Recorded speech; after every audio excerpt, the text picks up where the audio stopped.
No, very disappointing. I mean, that's stating the obvious. Would have liked to start the series on a positive note. There's a few learning opportunities for us to take from this test. As I said in the post match, now that our bowlers were really good in this series, or this test match. Both teams were 150, 160 for 5 in all 4 innings. So it shows there that the learning that we can take is just to make sure that we're a bit more ruthless to their tail. If you look at them, how they did it, once they got through the first 7 or 8 batters, it was pretty easy to get through the tail. So learn from that, and also just take a bit more responsibility with the bat once you have an opportunity to get some runs. But I'm really proud of the character. As I said as well, that most teams that you play in a test match, when you get onto a position of strength like that, the team rocks up on day 4 and you bully them the whole day.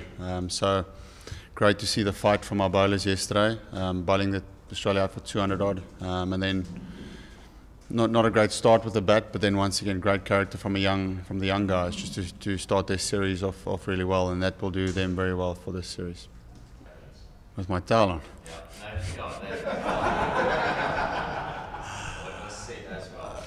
And yeah, I just heard the commotion and just went outside and just asked David to go into his dressing room because it needs to stay on the field. When you're chirping each other, it doesn't need to go any further than that. I think it's pretty obvious, the video. But once again, I think it's, for me, if you chirp each other, it's always on the field, and there needs to be boundaries within that. I think both parties, they would, from what I've heard, there was a lot of personal stuff being said. Don't know to what matter. That's obviously what made it go off the field. So if you are, and that's us included, if you want to go personal, then it needs to stay on the field. Look, as I said before this series, every single match that I've played against Australia, you expect it. So I'm certainly not sitting here complaining about it. It's the way that we play our cricket against them. We expect it. So for me, that's not a surprise. It's just normal day business for us. 2 teams trying to bash it out. Disappointing to see how that unfolded yesterday, but we expect a tough series and we look forward to the battle. I don't think the team needs more motivation than to beat Australia. They're a very strong team. But for us it's just really important to play our cricket in the way that we feel we need to beat Australia. And whatever that will work for different personalities, whatever brings the best out of you, that needs to come out of you. It's a nice opportunity for us to, as I said, learn from the mistakes that we made, but also to stand up and compete against Australia. Yeah, I think there was a real difference in, you can see the skill with the reverse swinging ball. We've Rabada and Stark were the 2 standouts when it comes to reverse swing. Every time KG had the ball in his hand, it looked like he can take a wicket at any stage, and the same thing with Stark. So obviously it's 1 bowler in each team has got the potential to do that to the tail, but as you rightly say, Dale is one of those guys that are very deadly with a reverse swinging ball. But I mean, Dale's not available for us right now, so we've got to make sure that the guys that we have, we find ways to eliminate the tail a lot quicker, even if it was not necessarily a lot of runs scored, but it's about making sure that we keep them quiet. As I said before the series, I think it's going to be a real crucial part. This test series is the amount of runs that get scored from 8 to 11.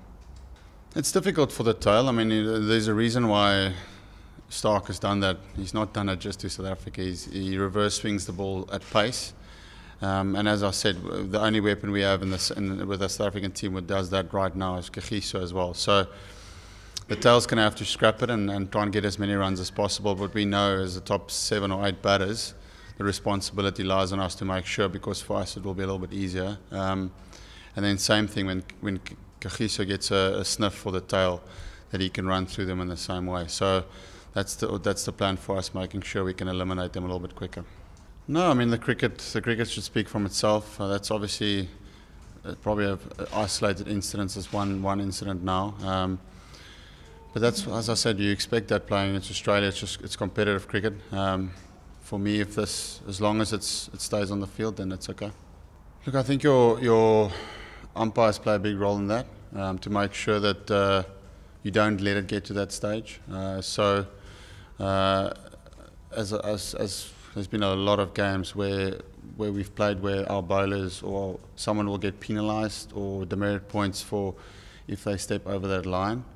So I think that's where the game is obviously moving. The old days of say what you want and do what you want, I don't think it's there anymore with all the TV and stump mic and stuff like that now.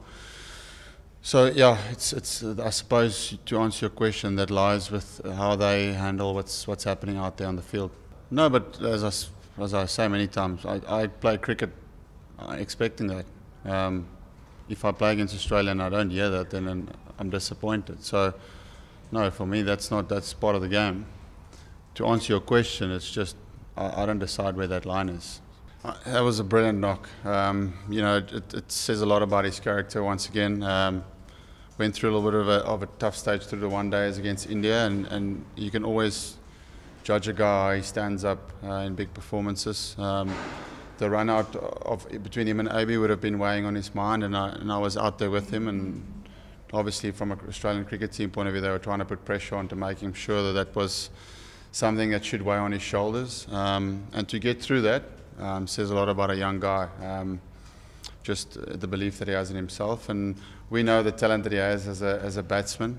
So it's great to see him playing a fantastic Test 100. Oh, Davey's a good fielder, so I mean he's run me out a few times as well. So it's difficult to say. I'm probably the last guy to talk about run-outs. No, Quinny's fine. I don't think you get a reaction out of Quinton anyway most of the time. So when you look at him now, it's like nothing happened. Yeah, I mean, as I said, I wasn't out there in the middle. All I've heard, there was a lot of personal stuff on the field already, to and from. Who started it? I don't know. Yeah, so if it was happening on the field, it probably should have been nipped in the bud on the field already. And the fact that it spilled over off to the field shouldn't happen. As I said, it's expected. It's not anything out of the ordinary for me.